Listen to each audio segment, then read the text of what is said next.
Welcome back. A few videos earlier, we have learned that a primary use of route groups is to organize your project in a manner that doesn't affect the URL.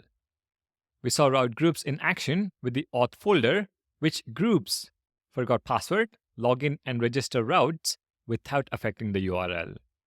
But now that we understand the concept of layouts, let me tell you, another valuable use of route groups is to selectively apply a layout to certain segments while leaving others unchanged.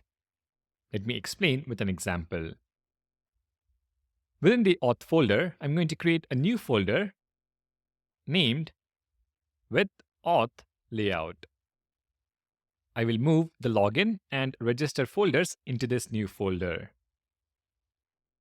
I will also create a new layout.tsx file. Let me copy-paste the React component code for layout.tsx. The component is called authLayout, accepts children props, and renders the same children with an additional heading inner layout. This is an H2 tag.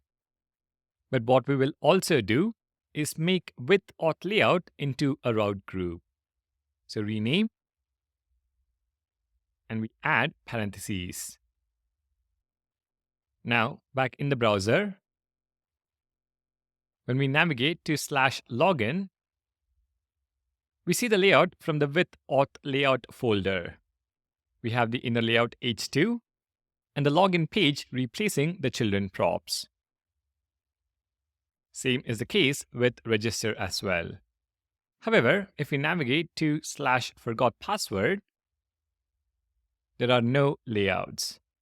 As you can see, route groups allow us to opt specific segments into a layout without altering the URL. The routes outside of the group, like forgot password, do not share the layout. Only login and register within the with auth layout route group share this layout. This is particularly useful in large projects with numerous layouts and route segments, ensuring a tidy and organized project structure. I do have other plans for this auth folder. So let's revert the changes we have done in this video.